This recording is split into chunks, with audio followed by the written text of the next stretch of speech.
oye kwenda bakawana tolwanyisa nedda omuzanze namanye olukiiko lubanga lukubiriza era yakunanyizibwa kati gwe tobuuza muntu yenna mulala buuzanze ng'oli bwe yabuuziza yagende nakyeyagasinabuuza kibuuzo mbadde nkusaba akakiiko abasajja bano baleke bamale ensonga zaabwe bazikuse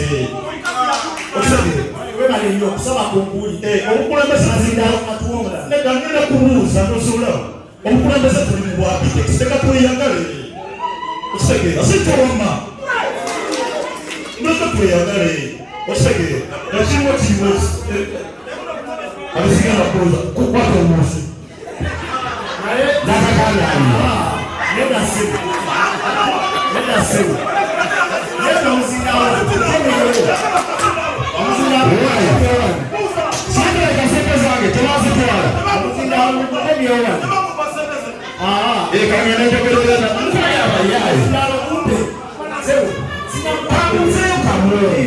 Alright, yes, oli ku Glosh TV nga bulijjo nateera njagala kubanga nkubuuzaako muganda wange gwe wenna atugoberera wano ku mukutu gwaffe gwa YouTube nti wasiibye otya ogamba otya kasubire oli bulungi. Nateera nkujjukiza nti nja kusaba muganda wange genda wansaawo osubscribinge olikinge ateera osharinge still osobola okomentinga okusinzira ku video eno nga woba okoze ki nga woba ojabe. Nateera nyongera okubanga nkujjukiza gwe wenna eyandyetaaze okubanga olanga naffe aba Glosh TV osobola okubanga otunoonyako kanamba kaffe ak'essimu 0750312083 oba 0750312083 ojja kubanga osobola okubanga otufuna tujja kubanga tukulangira bizinesi yo osobola okubanga naawe ogikuba abantu mu maaso. Erako naye nsaba muzikirize kubanga mateeka ndooza kaobeere member tegadeterminingibwa na namba nange omusobola okwerwanako nga ki ng'omuntu. So mbadde nsaba kuwe forward yaffe tusooke tuverifying membership register okumanya ba all admissions nga tugeraageranya ne Sacco bylaws cooperative society kubanga waliwo obuzibu bw'endaba singa tuba tetukikoze ekyo ekintu bulungi ku issue waliwo offices kiringa nkiraga nti oba offices ziri bbiri kyesimanyi kiyinza okubanga mbadde nsaba mpulirizibwe bwe tunaagenda n'engeri eyo. So this will render the resolutions legally challengeable. So n'olw'ensonga eyo nsaba ekintu kyange kino kirekodingibwe minutes newankubadde nga ndi member omu nkyalina right okuchallenginga ebiba tebigenze bulungi. So I formally record my objection and reserve my right to take further action. Agambye ekigambo objection agambye mu kugaana aganye engeri gy'oli mukyala Nakakandi ate nze mpa kibi mbadde nsaba oyogere mu Luganda nti ensonga eno neeno nziganye kuba ayogedde ekigambo eky'Oluzungu objection kitegeeza kugaana. Kakati kyembadde ngezaako okunyonyola nga mpakanyanga nze nti banaye tuli mu lukiiko mujjukire gye twatandikidde tuli mu lukiiko nga mpakanya nga ngamba tukonsideringa ennyo bylaws nga tusooke tukkiriziganye ku regisiters ebbiri. kale weebale nnyo. So kikyoganye nedda bannaye mumuwa omukisa omukyala nedda tuli mu lukiiko.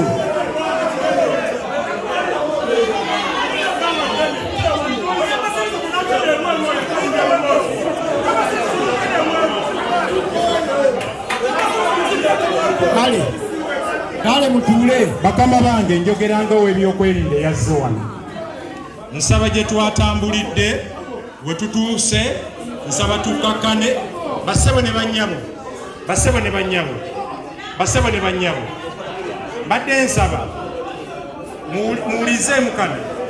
muwulize mukano we tutuuse tutwambudde olugendo luwanvu tunaatera okutuuka ku lyengedde. Mbadde nsaba naye mumukkiriza akole ki? Ayogere kuba memba. Naawe kyetwagala ki? Allegation eyazzeewo nti babaganye okwogera kati mwagezako kwagala kiraga. Kati nze mbadde nsaba mumukkiriza akole ki? Kati bw'ayogera bamuddemu. Kati nsaba mukkirize. Sebo n'olw'ensonga eyo mumpeera akazindaalo ayogere mu Luganda kikyaganye. Kyenabuuziza atuukire ku nsonga mukyala Kande kikyoganye. Sebo kyeŋŋaano oba si kigaana kale kyenkyawakanya. Okoze objection. Njagala basooke baconsideringe register, basooke batunule mu nkalala ezo ez'emirundi ebiri bazigeraageranye ne bylaws, tusooke tufune ekituufu tulabe ekiddako. Ekyo kwe kubadde okusaba kwange lwakwasibwa. Kale mumpeereza akazindaalo. Mumpeereza akazindaalo. Wabaddeyo omukono emabega eri yagambye nti abe nalina kyekibalungi. Nedda nze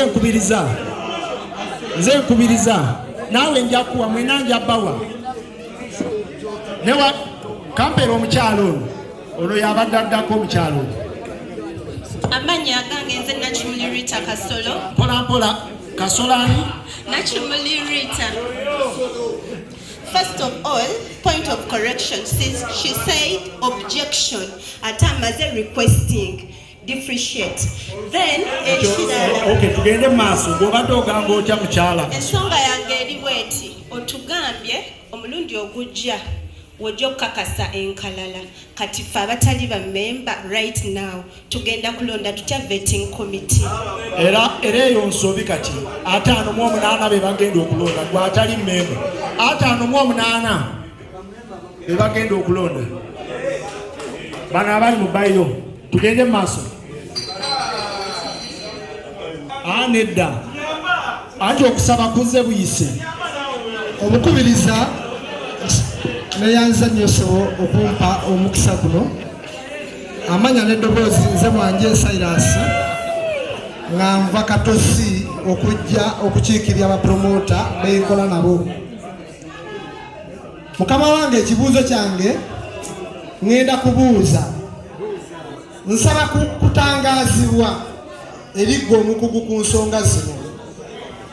Mukama wange bw'obanga wali kakiiko 2019 n'ova mu ggwanga lino n'okomawo emyezi 3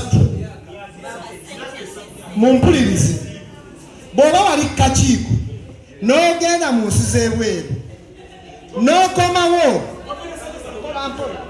n'okomawo nga wakayita emyezi 3 abantu nga bafunye omukisa nga wali omuzira kisa eyalwana n'aleeta ssente. Kale nkutegedde ekyobuuza kya muntu kuva ku bukulembeze n'akomawo.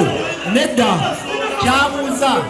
kyabuuza sinaba kwogera ku byanzira kisaba leese ssente. Kale musooke mutuule. Mbadde njagala ndateesa ku kino oteesa ku muntu yava mu bukulembeze sije n'agenda kati akomyewo ate ekiddako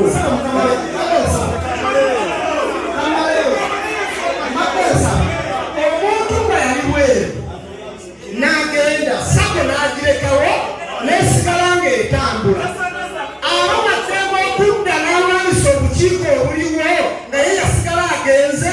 Kale webale nnyo erinnya ly'ogwani ogambe Mwanje Cyrus ow'Ekatosi.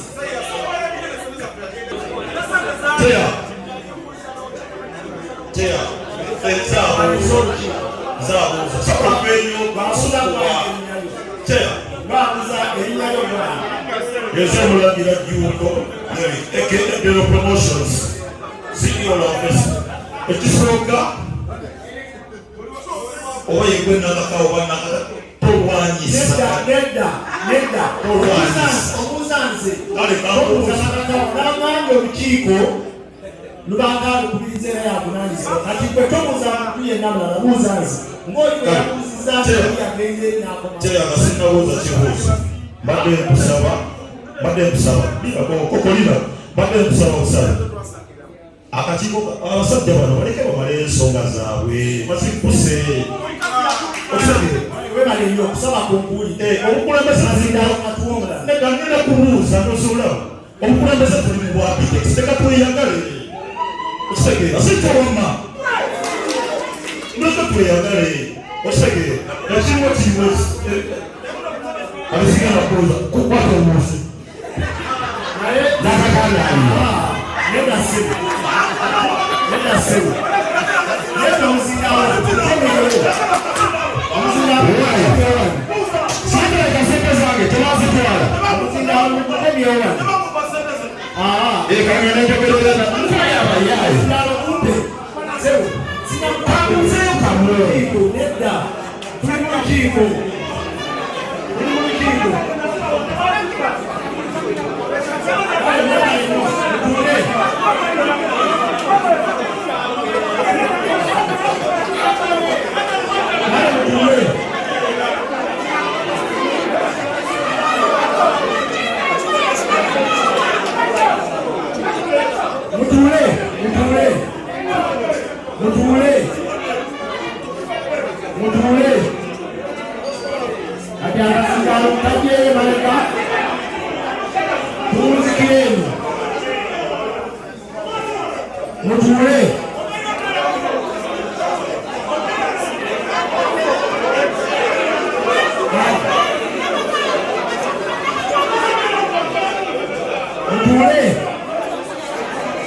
Mutule tugende mu maaso.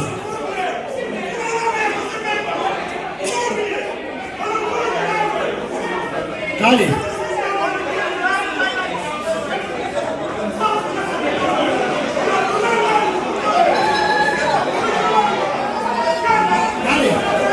banaye mwabali emabega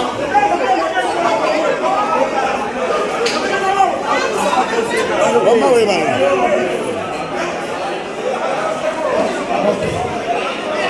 Vale, musoke mutule, musoke mutule.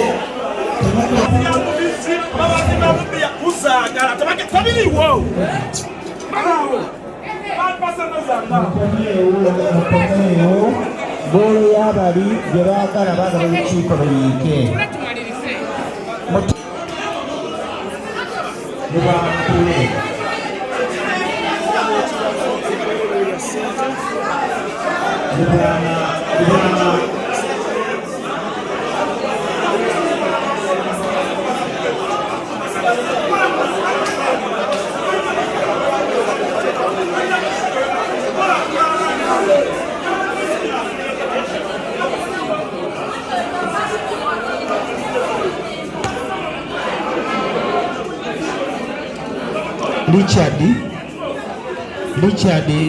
Richard emabega mwenna mutuule wansi mutuule tugende maaso Luiki tuula wansi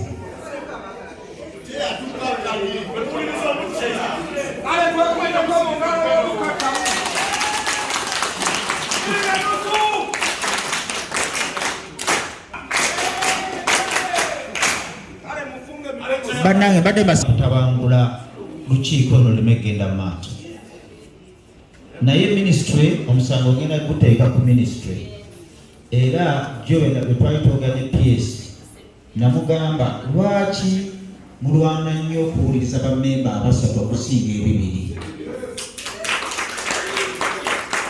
nakati essaawa zino omukazi yali sekretary geno abadde Bulaaya okumala emyaka ndowooza oba ebiro besatu emirimu abadde agikolerawa musako yagisuulawo nagenda n'ebintu by'abantu y'omu ye yatugamba nti ebiwandiiko bya sako ekyesitwa balesaba otulizeeko taata omwami oyo omukyalo oyo gwe muwadde akazigala okwogera yalimba n'agamba nti ebiwandiiko bya sako byabula era ne tugenda ku poliisi ne tuwaaba ne tuteeka ne mawulire nga basirise naye essaawa zino gwe muwadde amatu ne ttiimu ye mumuwuliriza ate mumuwuliriza nnyo ne ttiimu ye essaawa zino bammemba abali mu bibiri n'okusoba muganye okubawuliriza ministry ekigendererwa kyammwe oba kireki Pulezidenti okutuwa ssente yatuwa ssente kukakane ngafa abantu abakola omulimu ogumu. Naye kineewuunyisa okubanga minisitule ya trade okuva emabega yonna ate yetaddewo embeera okulaba nti ate ssente tezijja. Ekyo nakigambye mukama opiisi era n'akiwuliriza. Njagala kubuuza omwami okubamuyita Mpola tategekanga kuwa ddiki batikopate ololooya yeeyita looya abadde atudde awo tategekanga kuwa batidde pate kabulye mukazi oyo akola ki afulumye. Lwaki mubawuliriza nnyo ekigendererwa kyammwe kiri ki? Lwaki temukkiriza bammemba kyebagenda nakyo kyebagamba tutambule nakyo tutambule? Webale nnyo. Ekisooka ansooke mbategeeze nazze wano nga sirina gwemanyi. Abukulungo bonna bwe mubadde nabo ababadde bajja ku faama zaabo simanyi lunaku kiro bandabako nga ndogera namu. Nazze wano nga sirina gwemanyi kampulirize gundi kandime kuwuliriza gundi. Nazze kuwuliriza buli omu. Gye twatandikidde ate ono alinga atiisatiisa n'abamuwulidde nti bw'obeera mu lukiiko lubeerako chairperson lwawukana n'emboozi munyumyala. Bwe mubeera mu lukiiko otuula wansi, bw'oba olina ensonga gy'oyogera n'owanika omukono ne bakulonda. Ne kakati simanyi omukulu gyakijje tuli ku mbeera enteekawo ki nazze nga sirina gwemanyi. And I will maintain that. Era olukiiko bwe lunakwanze nja kutambula ripoti yange. That is it. Nabagambye nzize wano tuzimbe, sizze wano tuzimbulule. Nabasabye nti bw'oba oteesa weewe ekitiibwa. Nabasabye bw'oba oteesa wa munne ekitiibwa. Buli omu awe munne ekitiibwa. Ne kakati bwe tuba tuteesa oli yekundi omukulu oli chairman tanamu akazinda n'oba beekobanyemu kamuweereza. Bwasituse bwati asukidde ku linnya lyamu naye ng'anedda olukiiko lubaako chairman era ko babibuuza era owedda bwe tukola kiri bwe tutambula. Njagala nti alina ensonga gy'ayogera awaniko omukono. Omu oyo ayimiridde alina foba mutambuze. Omu, babiri, basatu, bana, bataano, mukaaga, musanvu.